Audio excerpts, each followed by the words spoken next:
Hey everybody, I pray you had a wonderful week. I got this burl about a couple months ago from a friend of mine, John. Thank you, John, for the burl. It's a cherry burl. He informed me that it is 20 years old.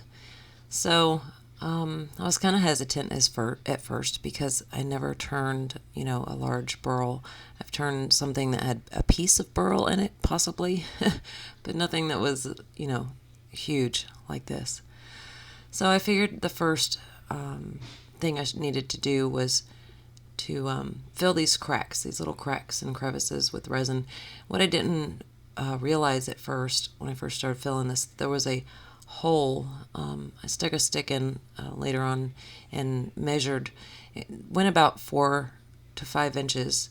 In that hole was the crevice. So I mixed a little bit of resin at first because I wasn't sure. I didn't want to overfill it and waste resin. But as I filled it, I realized this hole was just like guzzling up this resin like crazy. And I was like, all right, well, I'll just let that sit and see what happens. So I filmed 3 times filling this hole. And each time I mixed about 12 ounces or so, maybe a little less. And here you can see where it's just guzzling it up. All that I poured on it, and it's just disappearing rapidly. So I filmed about 3 times only of filling it, and then I set it aside and left it in the floor for a little bit. And because it was swallowing up resin, I was like, well, I'll just fill it here and there every once in a while when I get an opportunity in between projects. So this is, I think, the 3rd time I did a pour. I think I did total. It's hard to tell because, like I said, I would mix resin and then for a project, and then whatever I had left over, I would color and then pour in the hole, and it would just guzzle it up. So it was a constant pouring over about a month of pouring resin. I could have swore the whole inside of this was hollow. I know that I used more than 24 ounces of resin, and just inside this hole in the outer crack on this top side. There was a crack on the bottom side that I did flip and fill, but I did not record because, like I said, it was just taking so much resin. I figured, oh my gosh, I'm never going to get this done. And I'm using the thickset resin, which you don't need a pressure pot for. It's a 3-to-1. Also, it's a little thinner than the regular resin, so it likes to go in those cracks and crevices, which is perfect for projects like these. You just have to wait in between pours. So you have to wait for it to cure. I think it's 5 days or so. I've started projects sooner and it's been fine, but it all depends.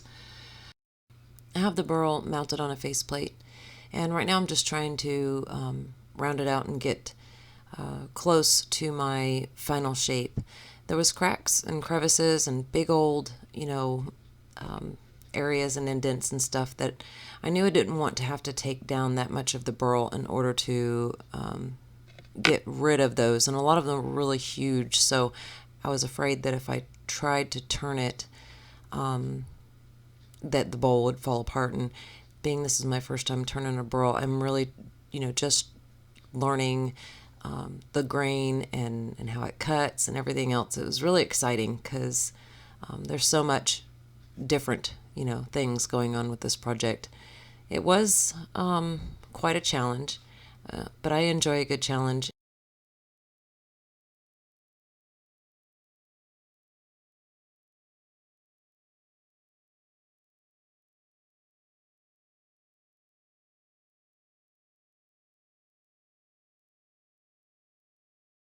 With most of my projects, I try to establish at least somewhat of a tendon pretty early on. And the reason I do that is for just in case something fails or a screw busts on the faceplate, or, God forbid the faceplate actually breaks. There's all kinds of things. And getting it remounted is very important, obviously, in case something,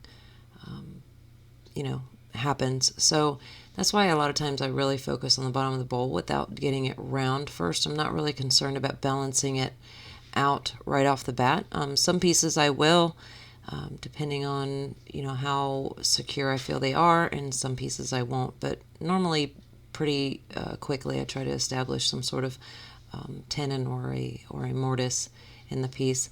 I started getting into the parts where there was resin, and being how I'm having to cut it, it's just chipping off, and that's why I have a glove, a plastic glove on my left hand, just to keep the resin chips from cutting my hand up, because those are pretty violent when you're not taking your time and you're trying to really rough something out. So just a word of caution.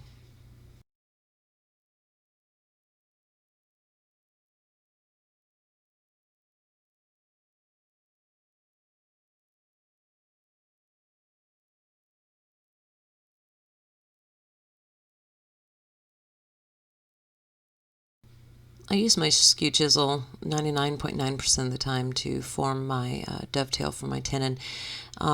It has always worked out for me. Someone in a Facebook group, when I first started turning, suggested using the skew chisel when I hadn't really paid much attention to other turners doing that. Not saying that they didn't, I just wasn't paying attention to how they were making their dovetails. So it's always a good, it's a perfect angle for that dovetail, and I've just always gone back to using that method because it works so well. And 90% of the failures and why a lot of times things fall off the lathe is because the tenon is not the proper size, or it's the dovetail in it is not cut good.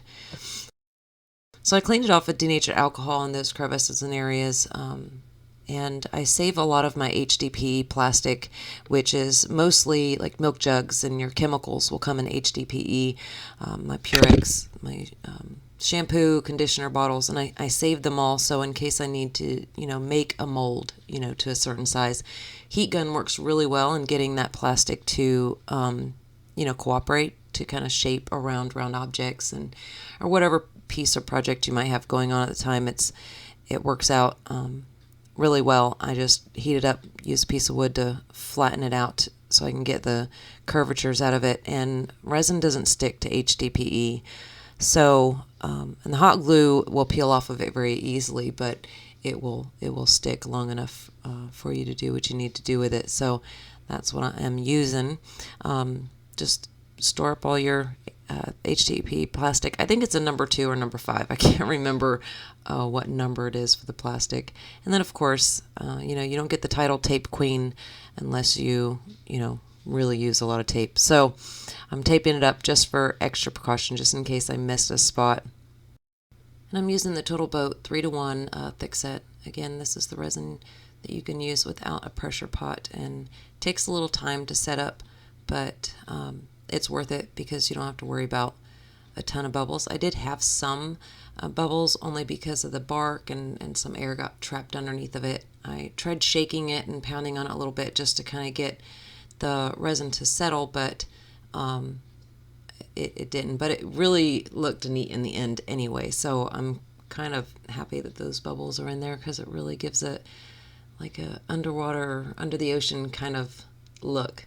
So sometimes air bubbles can be a good thing and add to your pieces. Sometimes they're just aggravating. But so I poured this, and probably about a week and a half later, I was able to get to it. At this point, I'm learning with Burls that when you think you've filled all the cracks and crevices, all you got to do is sand or turn a little bit more, and you're fixing to open up a whole new can of worms. It's kind of like the bowls I do that have the worm poop, the worm holes and stuff in it. You think you might get them all, and then you sand, and then all of a sudden you uncover a whole nother rabbit hole, and literally it's like a rabbit hole.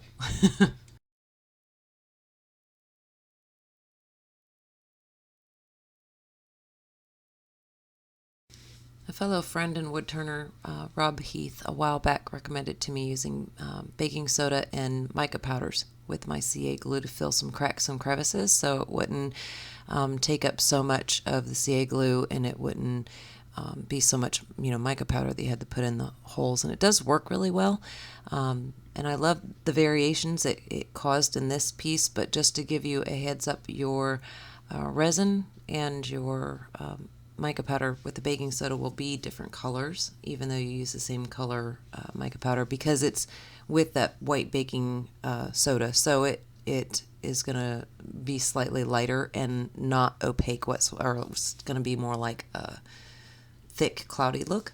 But I love the variations that it gave in this piece, the look that it gave in this piece. And for those cracks, it was just perfect.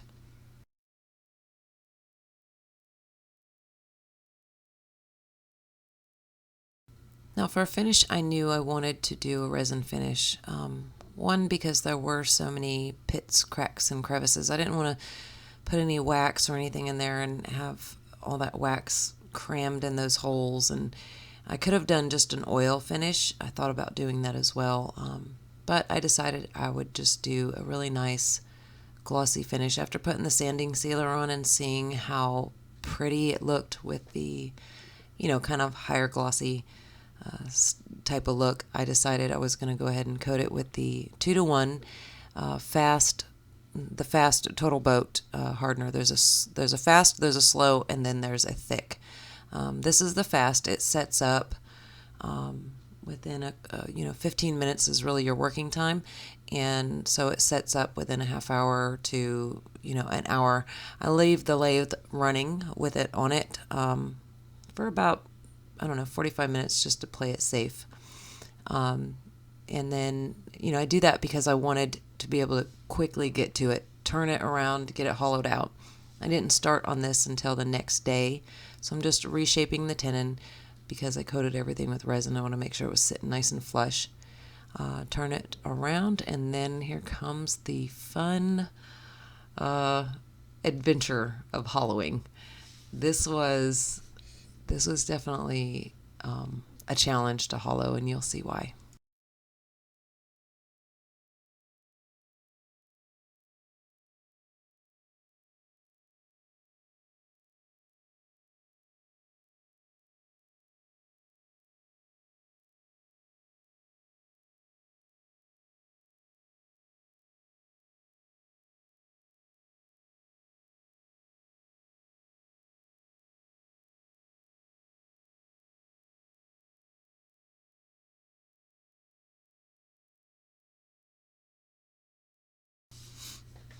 So when I started out hollowing out this piece, it turned great. Like, it was just turning just like the outside. It was just fine. Then I started getting deeper into it, and I started thinking, like, where is all that resin that I poured in there? It didn't leak out anywhere. It just didn't seem like the amount of resin that I poured in this thing was hiding inside of it. It just, I don't know, it was nuts. So I start getting into this area in here, and I noticed my tool was just dulling. There's just a crevice in there. There's just a hole where the resin didn't soak in. So I was like, all right, well, I'll take some of the center out with the Forstner Bit, kind of alleviate some of the hollowing and not having to sharpen so much. And in this area here it was fine, and then I started coming around the bottom corners and the sides, and I noticed my tool was just like at each swipe it was just doing nothing. So I switched over to the scraper just to kind of see if I can scrape past that point where it was just not wanting to cut very well. Just everything started to change like in an instant, how it was cutting, and then it would go to cutting fine, and then it would go to like literally I felt like I was turning concrete, especially in this area here. It just wasn't cutting. It was cutting the resin, and it was chipping the resin out really bad, but it wasn't cutting the wood. At this point, I'm thinking I'm just going to have to throw every tool at it, or a dynamite stick, something. So I'm using the Tim Yoder hollowing tool, and it really did handle it well. It just was, there were certain areas where it was just taking the edge right off of that cutting tip. Sorry, it's kind of blurry there. There's something on the camera, and I didn't realize it at the time. So I had to sharpen this tip, I think 5 times. And I don't know if it was operation error or what, but my tip kept loosening up. And I could tighten it down really well again. It was tightening as far as I can tighten it, but then trying to loosen it up to take it out to sharpen it, I actually stripped the head on the screw. So I was like, man, this thing is beating up my new tool. I was so frustrated. And of course, it took me a good 20 minutes just to get the tool tip out of the holder to sharpen it because the screw tip was, was welled out from me trying to loosen it because I had to tighten it so tight. So I'll probably be getting a hold of Tim and asking him what's up with that. But anyways,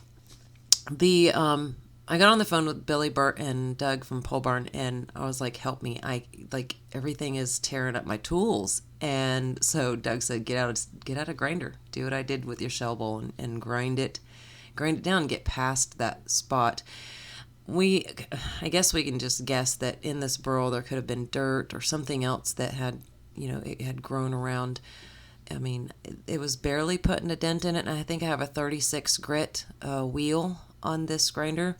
It made my shop look like Fallout 4, the video game. I've never played it, but my husband does, so that's why I know. It was, wow.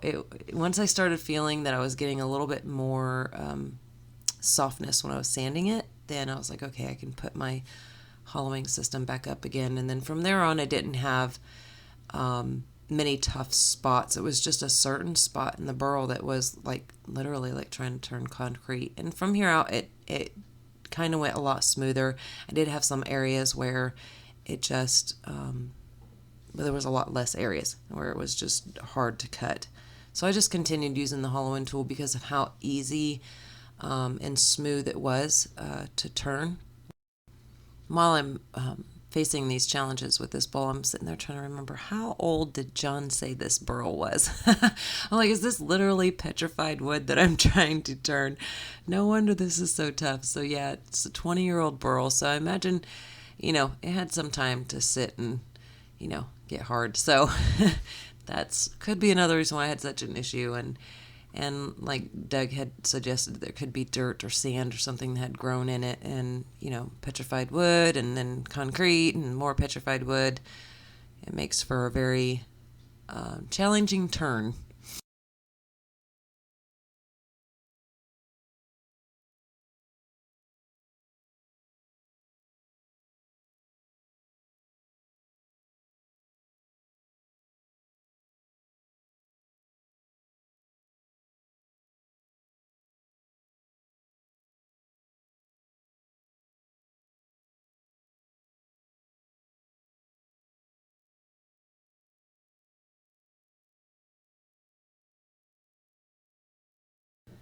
On top of some of the challenges I had with hollowing it out, which was really honestly the second challenge to this, the first being that it guzzled up all of my resin, and still no evidence of that anywhere.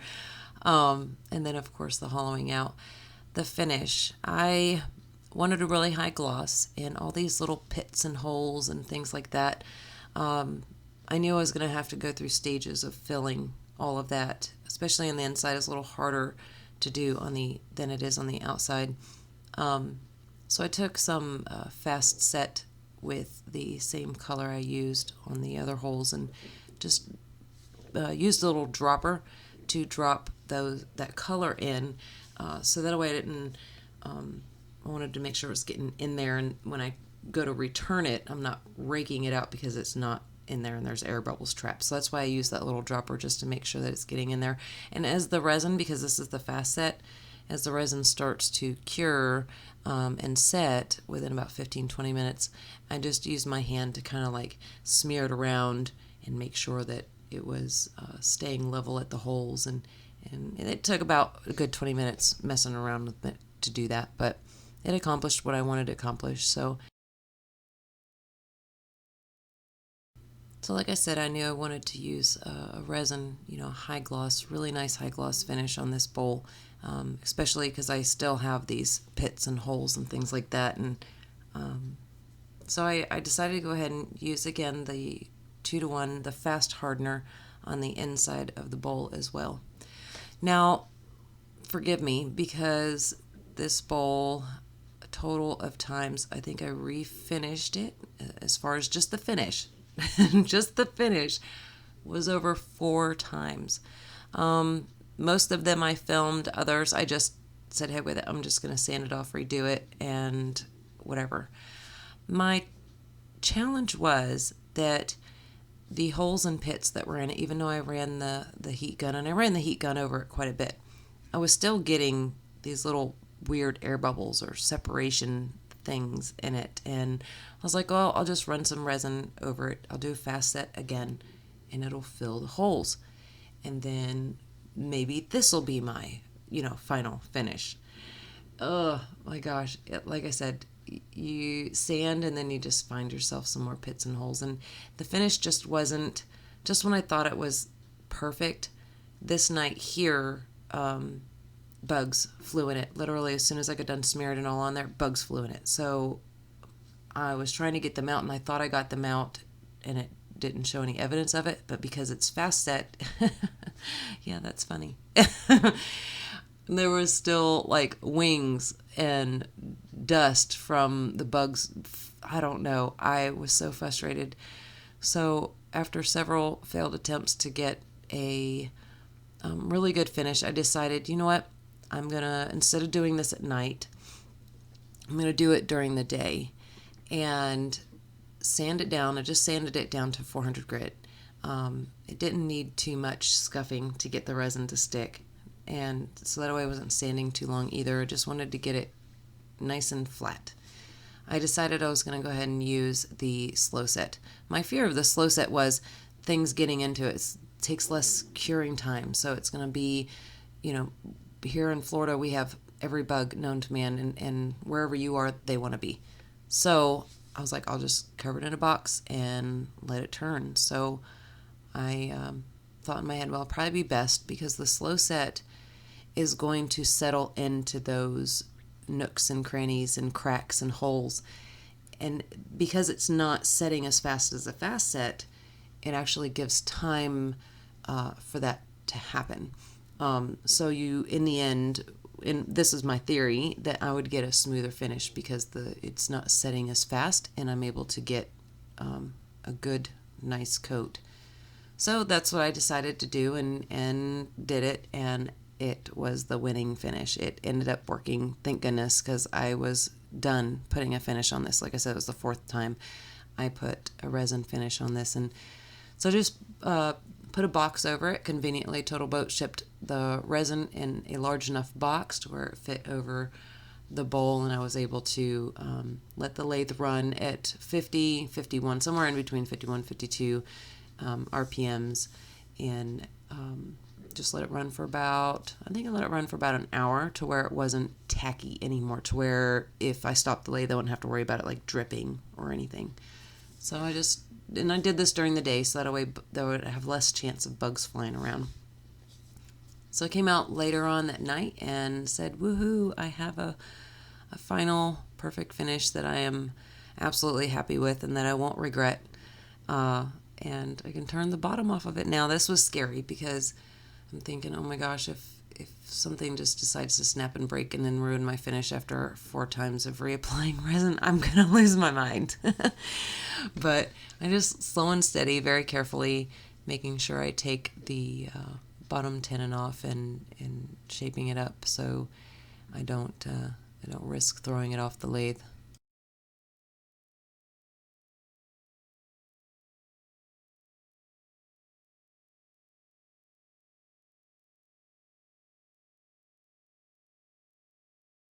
As much time and effort that I put into this bowl, probably never, ever, ever get it back when it comes to money, but I definitely learned quite a bit with this experience of turning this Burl. There was a lot to learn, and even though I faced a lot of challenges, and nobody invites challenges, but those are little tests to see how you're willing to stretch your ideas or mind or change how you do things, and it kind of forces you to think out of the box and just do your best. And if you're doing your best, then it is good. It is good enough because it is your best. If you started a project and you're going to end it and you're just really sitting there with that feeling that you didn't do your best, then go out there and just do your best. Give it your best. So that way when you're finished, regardless what it looks like and anybody else says about it, you put your 100% into it, and that will be good enough. So anyways, I thank you so much for enduring this little on the longer side video, but it was quite a challenge, and I'm very pleased and with the end result, and so blessed that I can share it with you. So I pray you all have a wonderful and blessed weekend, and happy Easter. Praise the Lord, for He has risen. God bless y'all.